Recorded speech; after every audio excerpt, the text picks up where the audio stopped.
สบายดีทุกคนยินดีต้อนรับทุกคนเข้าสู่ซองน้องอูลองสารเด้อจากคลิปที่แล้วเนาะน้องอูพากันซีดฮอร์โมนไข่อันเดียวแล้วก็เก็บพักอันเดียวซีดได้ครึ่งเดียวทุกคนฮอร์โมนไข่ก็ได้เดี๋ยวมือนี้คือซีบทันแล้วเพราะว่าเก็บพักไข่มืออื่นซะแต่ซีมาซีดให้มันทั่วให้มันแล้วเนาะแล้วก็เริ่มเสียหญ้าเอาฝุ่นมาใส่เนาะเสียได้เมื่อเล็กเมื่อน้อยก็เอาตอนนี้แม่จันเก็บพักท่าอู้เพราะว่ารอท่าอีอย่างกะติวออกมาไปแล้วคนน้อยให้นะมาแท้ว่ามึงไหมบ่เอาก็บ่ยอมแม่เอ้ยเฮาไปมิดใดเฮาไปมิดใดละอันดินเต้านมมาพอดีเว็บเลี้ยวมาเห็นเฮาแล้วซักขึ้นเลยแม่เอ้ยมึงไหมแม่นว่ะเนี่ยเอิญเสื้อวันหนึ่งดูเอิญเสื้อวันหนึ่งให้เดินลูกลาตู้เก็บผ้ายุ่งง่ายเดินลูกง่ายยุ่งง่ายเลยอีแม่บอกแล้วว่าบ่มายุงมันร้ายหายว้าว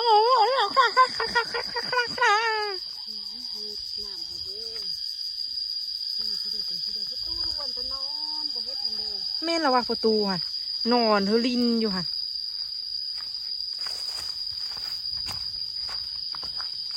อ่ะอีกอย่างนี่ทุ่ม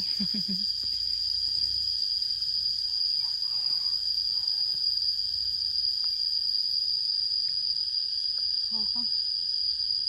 การเก็บแล้วไปมัดคุณอ่ะมันยุ่ง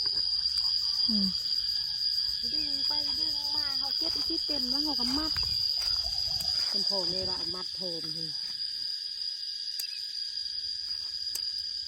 แล้วก็เด็ดเพียงเขาก็ฮืดคนมาซื้อเลยเฮ็ดดีเลย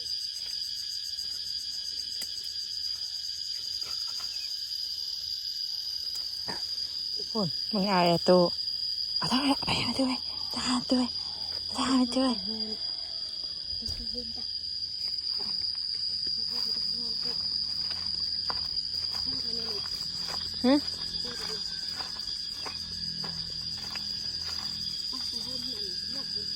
ยังบุกเก็บอีกเหรอแม่เก็บ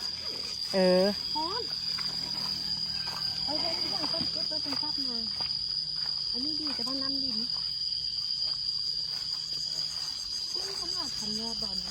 มื้ออื่นเอาซีดฮอร์โมนไข่เขาหมดก่อน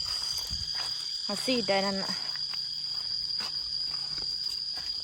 ป้าเสือซองบ่วงเข้มข้นได้เอาบ้าแม่น้ำค่ะ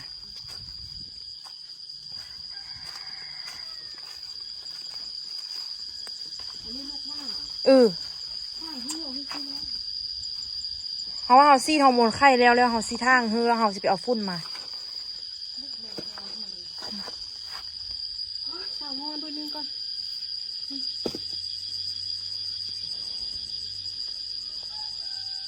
ตัวนี้อยู่ลำประตูกับโบยู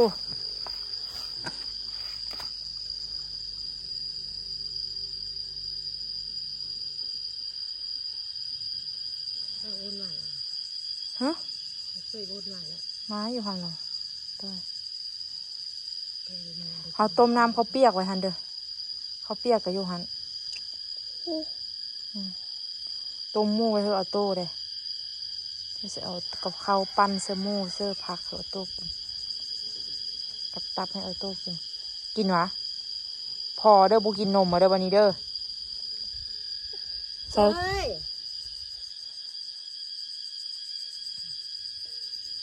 ตัวเป็นวันนี้ชุดนี้มันโบได้ฮอตเส้นวันหน้านี่เส้นไปเพิ่มขึ้นเลยเนาะ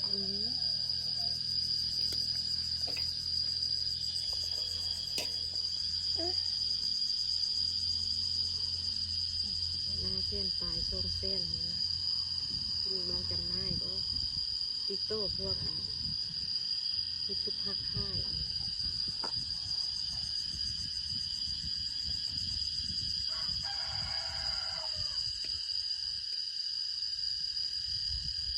ปีกายเขาปลูกก็ได้ค่ายดีคนแห่ปลูกนำเต็มเลยว่าบุมีพ่นกับมีพ่นเลยเนาะปีกายนี่บุมีผู้เดียวปลูกเลยน้องอู้กับแม่จันปลูกเจ้าเดียวเขาเดินกระบอกพอ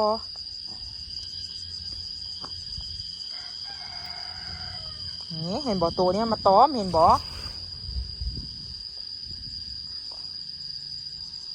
อยู่ตรงประตูบ่ให้ซักเข้าเที่ยววะ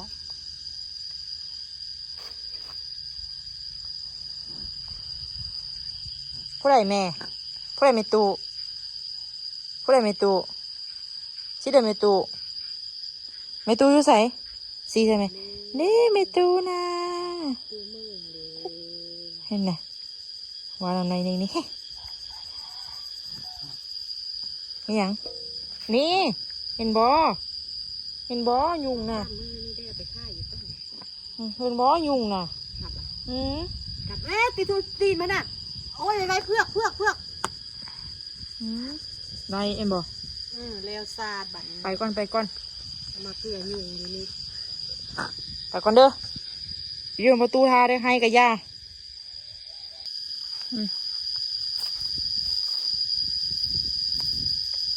เอาออโต้ไปให้อันคือพ่อจ้อยมาเอาออโต้แล้วบูไหวมีตัวยุงทุกคนฮอน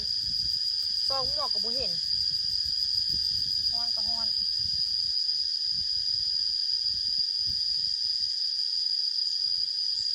เดือปลูกได้ตั้งแต่ยามนะคะหญ้าไว้ถ้ามาปลูกบูได้ก็บูงานก็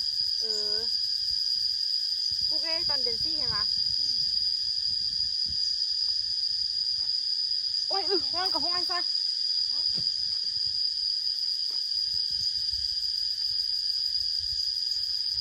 แม่เขาว่าปีหน้าจะน่าซับทิมเนาะตัวปลูกละก้อนมู่แต่เก้าอะนะมันเริ่มบวงามละโอ้แต่ว่านั่นสิไปได้ค่ายตอนเดือนนั้นได้ค่ะนะแต่น้อยพวกนี้ก็ได้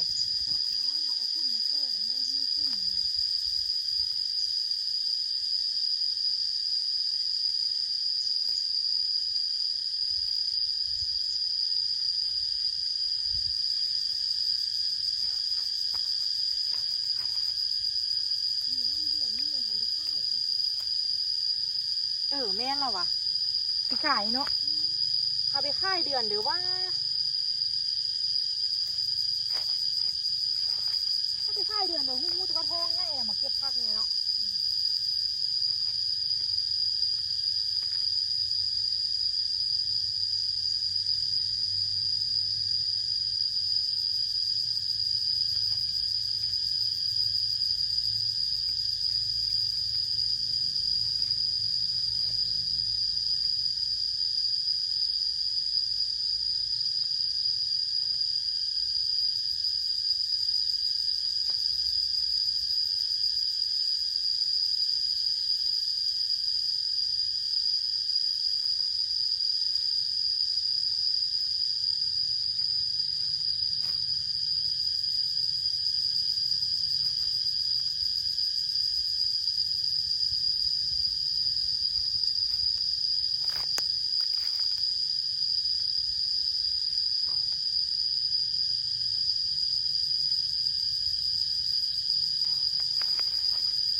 นั่นแม่ได้ที่เหนียวกันแพงกว่าดัน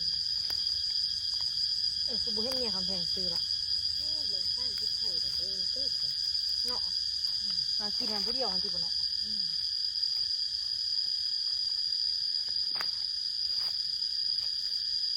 ไม่ได้กำหรอพักนี่เลย ข้าวกับกำนี่ มันก็มา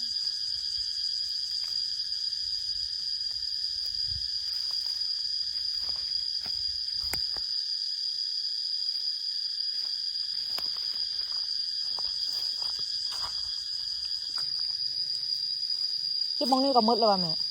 ไม่เก็บมาเมื่อไรเนี่ย หึ ต้องเก็บเมื่อไร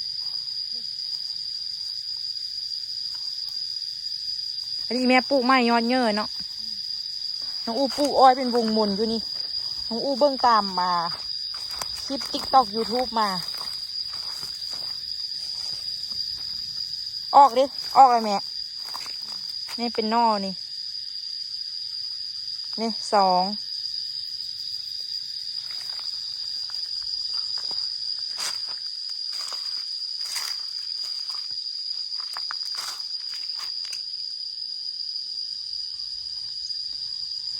มองนี่เนาะอันนี้ก็โบราณหน่อยเดียวเนาะ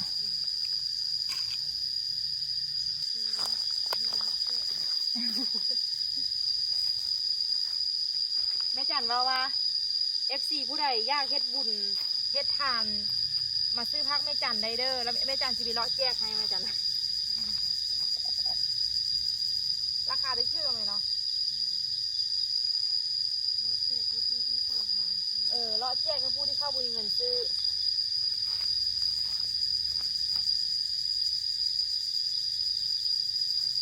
เพื่ออยากเฮ็ดบุญนำแม่จันเฮ็ดได้ทุกคนเด้อได้เฮ็ด100 นึงก็ได้เขาก็ตัดให้ได้100 นึงนะแม่เนาะแล้วเขาก็เอาไปแจกให้สินะ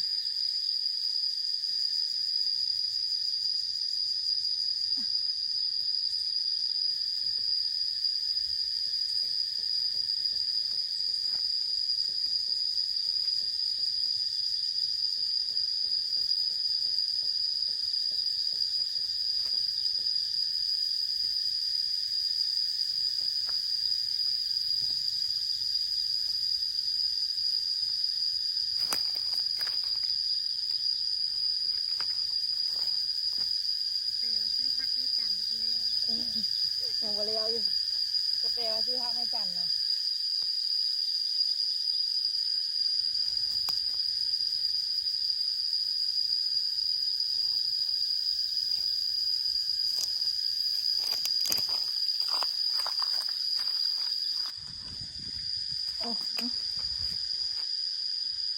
มาที่ผ่านเขาหันบางอันยังน้อยกว่านี้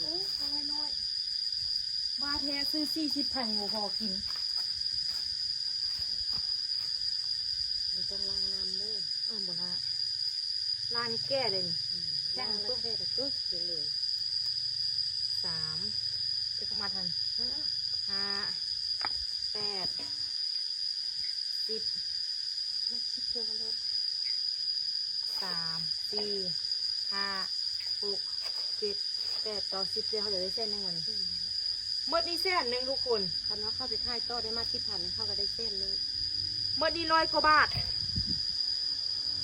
เมื่อนี้100เท่าไหร่วะ เอาไปสั่งกัน แล้วทุกคนเดินน้องอู้สิปากกาอยู่นี่เด้อคันท่าว่าผู้ใดอยากแบบว่าอยากเฮ็ดบุญสิฮะนะแบบว่าอยากซื้อพักนะแม่จันละ ซื้อพักเส้นในจันทร์ ซื้อพักซื้อแม่จันอะไรแบบว่าอยากซื้อแม่จันเอาไปแจกสินะแบบว่าไปแจกคือผู้แบบว่าผู้ทุกข์ยากแบบเพิ่นว่าเป็นผู้เฒ่าบ่เนี่ยสินะแม่เนาะเป็นผู้เฒ่าแบบว่าบ่ได้ห้าอยู่ห้ากินแล้วแบบว่าเป็นผู้เฒ่าทุกข์ยากสินะหรือว่าเป็นครอบครัวที่ขาดเขินสิฮะนะเขาก็จะเอาไปให้แบบว่าเขาก็จะเอาไปแจกให้เพิ่นสินะกันซื้อสมมติว่าสร้างซื้อนะแม่จัน100 บาทสิแม่จันก็เก็บผักเพิ่มมันได้จำนวน100 บาทเดี๋ยวแม่จันก็สิเพื่อให้อยู่ดองเนาะแล้วก็จะเอาไปแจกสินะก็เป็นการเฮ็ดบุญไปในตัว ประกาศค่ายทางเนี้ยได้มาดีนะ แล้วก็ซื้อพักเส้นในจันทร์ ก็ซื้อพักซื้อไม่จันเนาะ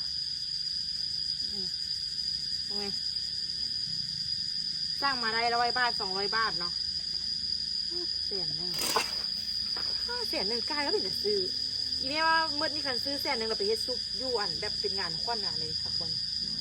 เนาะไปเก็บผักปุ้นงองซื้ออีกเนาะ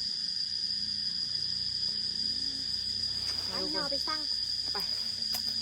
ไปสร้างเป็นว่าเส้นนึงนี่มันจะได้จักโล แม่ เอาบีเลยอันนี้อย่างเอาไว้สิเนี่ยลูกเราเอาไปคุดอะไรอย่างนี้ เห่าบ่แม่ว่าเห่าตีเห่าพูดไปเนี่ยไปตลาดกันทุกคนบัตร5,000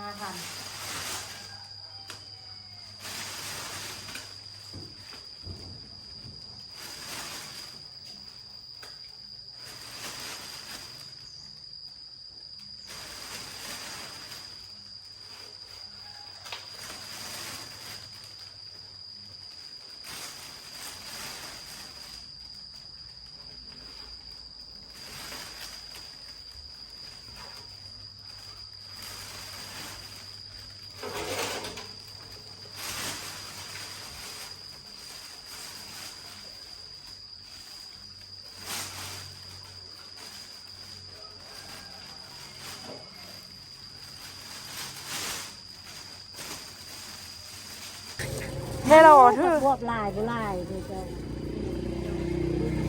น่ะอีพอคิดค่ะ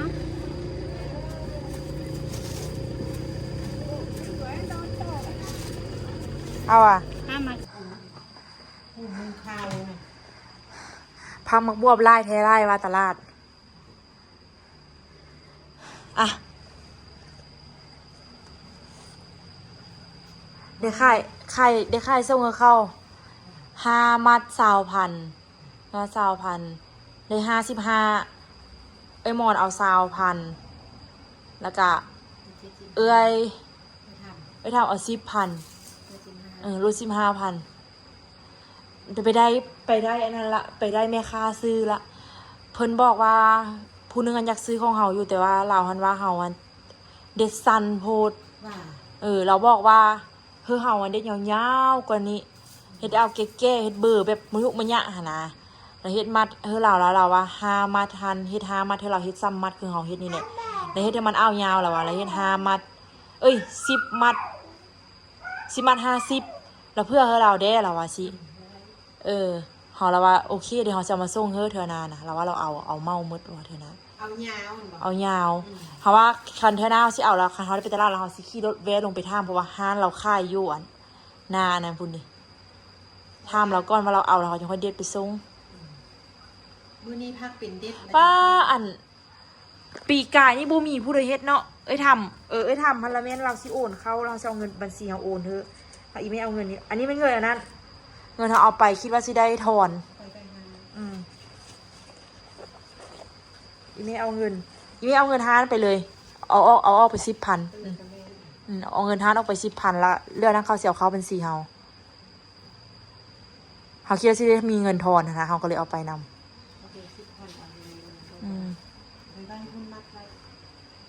โต๊ะยังไม่ได้กินข้าวตีโอเคไปปอนเข้าออโต้ก่อนละสิไปถ่ายฮะนะทุกคนเบิ่งเนาะโอ้อยากถ่ายคลิปอยู่ตอนเข้าซื้อกระดมมายะเฮงว่ากันได้ถ่ายเขาเบิ่งให้หยังคือโบนอนรับโดนบอกจี้นึ่งข้าวนึ่งน้ำคือโบนอนรับโดนเนี่ยเด้อคือว่าให้โอ้แม่ลูกอ่อนซีกูดูเกเดวนี่เลยทุกคนสะแห้งฟูแบบแห้งอันนั้นน่ะนี่เห็นบอกมันจะเป็นผมหุ่นน้อยๆขึ้นแบบนี้เมื่อวานนี้ไปขายยอดมะบวบแล้วทุกคนเนาะปีกายที่เขาได้ขายดีแท้ดีว่าเพราะมันโบมีไผ่ปลูกเนาะทุกคนเนาะมาปีกายนี่ทุกคนเห็นเขาได้ขายดีนะมาปีนี้ไผ่กระปุกหลายแท้หลายว่าทุกคนปีนี้น่ะไผ่กระปุกแบบหลายแหงไปตลาดนี้คนเอามาขายนะก็หลายคือกันเมื่อวานนี้น้องอูกปกติฮันท่าน้องอู้ขายมัน5,000น้องอู้จะได้เงินยู100,000เนาะแต่ว่าเมื่อวานน้องอู้ตีนบึงไหมแต่เมื่อวานน้องอู้ขายรุดไปเนาะทุกคนเนาะขายรุดไป15,000ได้เงินยู85เนาะทุกคนเนาะเพราะว่ามันหลายแหงกันทำพวกขายแล้วนะมันก็จะขายยากค่ะนะก็เลยว่าขายไปซะจะสินะโอ้ยแม่ตัดให้คลิปอยู่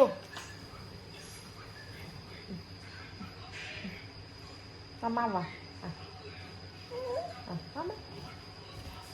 มากินละโอเคเดี๋ยวแม่คลิปก้อนบนหนึ่งแม่พาไปแม่คลิปก้อนบนหนึ่งเดี๋ยวเอามาสนามมาจริงจ้าฉันนี่นะจะจริงจังเอาบุรุษอ่ะเอาผู้ใดนี่เอาเต้าหวะยืนดูนั่งให้ชิมอีแม่เด้อนี่นั่ง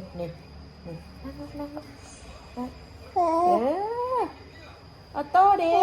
เลยเมื่อวานนี้ไปขายแล้วกันได้ขายรุดยู15,000ได้เงินยู85แล้วหลังจากนั้นกับ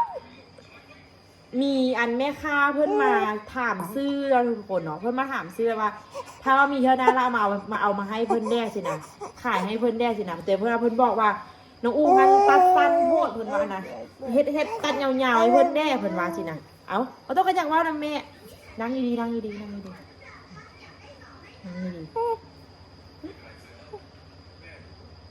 ออโต้ได้